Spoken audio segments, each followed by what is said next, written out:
반갑습니다. 6월 21일 오늘의 말씀은 사도행전 28장 30절, 31절 말씀입니다.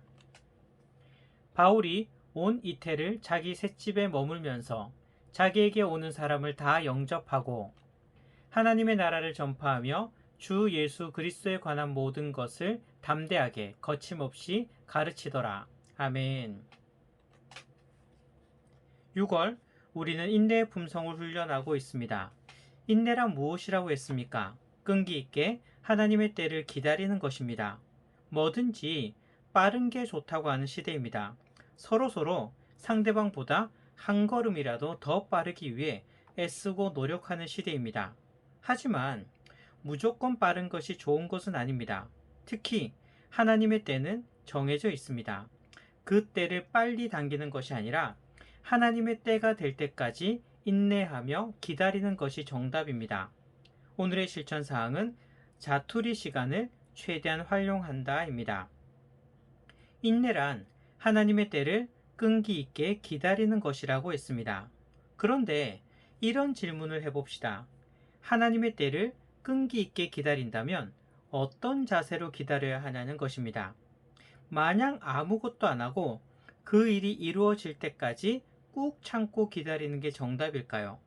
오늘의 실천 사항은 인내하며 기다리는 우리들에게 어떤 자세로 기다려야 하는지에 대한 길을 보여줍니다. 기다린다는 것은 아무것도 안 하고 손 놓고 있는 것이 아니라 그 일을 위해서 내가 할 수 있는 최선을 다하면서 기다려야 한다는 것입니다. 최선을 다하는 한 가지 모습으로 오늘 실천 사항인 자투리 시간을 최대한 활용하는 것입니다. 우리는 하루의 삶을 보면 우리가 생각하는 것보다 훨씬 더 많은 자투리 시간이 있습니다.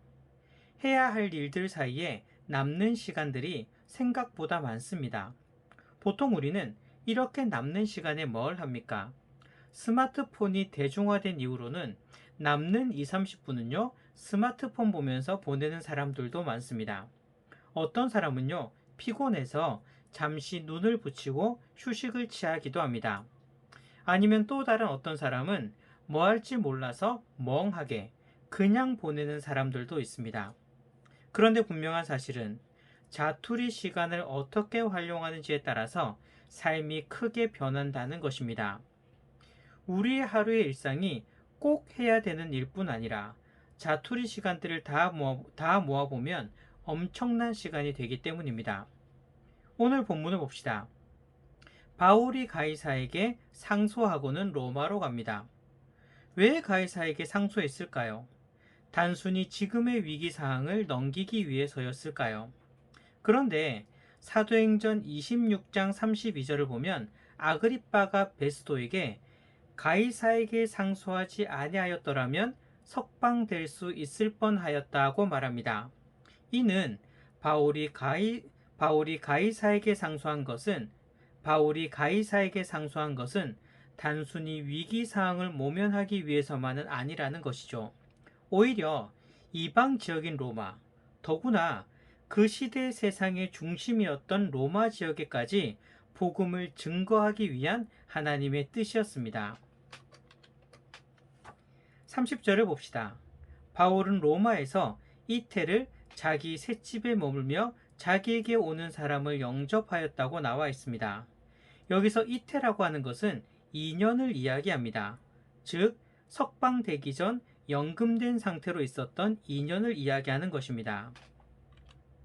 그런데 31절을 보면 이 기간 동안 바울은 무엇을 했습니까? 자기에게 오는 사람들을 영접하고 그 사람들에게 복음을 증거한 것입니다. 바울은 연금되어 있던 2년 동안 마냥 이 연금이 풀리기만을 기다리면서 아무것도 안 하고 있었던 것이 아닙니다. 지금 바울의 모든 관심이 무엇일까요? 로마에까지 복음이 증거되는 것입니다. 마음이 여기에 가 있으니까 틈만 나면, 기회가 되면 복음을 전하기 위해 애쓰고 노력한 것입니다. 여기서 우리는 자투리 시간을 활용할 수 있는 중요한 비법 하나를 배우게 됩니다. 이루고자 하는 일에 내 관심과 열정이 얼마나 향하는지에 따라서 내 모든 시간을 거기에 할애하게 됩니다. 자투리 시간도 아까워서 그 일에 매달리게 되는 거죠. 제가 고등학생 때 6권으로 된 소설책을 읽은 적이 있습니다. 한 권당 한 300페이지 정도 되는 책들이고, 그리고 옛날 책들은요, 지금과 달리 글자도 매우 깨알같이 작았습니다. 그런데 이 소설이 너무 재미있는 것입니다. 그러니 차마 수업 시간에는 읽을 수는 없고, 쉬는 시간 10분이 되면 당연히 이 소설책을 꺼내놓고 읽었습니다. 그리고 점심시간에는요, 점심 후딱 먹고 나서 나머지 시간에 이 책을 읽었죠. 그리고 오고 가는 차 안에서도 이 책을 읽었습니다. 한동안 이 소설에 푹 빠졌던 그런 기억이 있어요. 이런 열정이니까 며칠 안 돼서 이 6권을 다 읽었던 기억이 있습니다. 만약 공부하는 책이었다면 훨씬 더 오래 걸렸을 것입니다.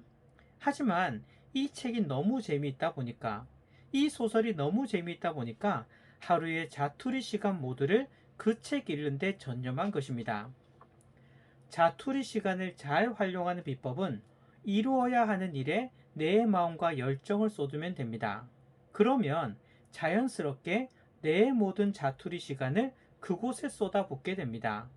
시간을 내서 작정하고 그 일을 하는 게 아니라 내 삶의 우선순위를 내가 이루어야 할 일에 두고 그곳에 마음과 열정을 쏟으면 내 삶의 자투리 시간까지도 자연스럽게 그곳에 헌신하게 되는 것이죠. 바울이 그렇지 않았겠습니까? 로마에까지 복음을 증, 로마에까지 복음을 증거해야 한다는 마음이 강하니 오는 사람을 어찌 그냥 보내겠습니까? 이렇게 좋은 기회인데 말이죠. 그러니 틈만 나면 복음을 전하는 것입니다.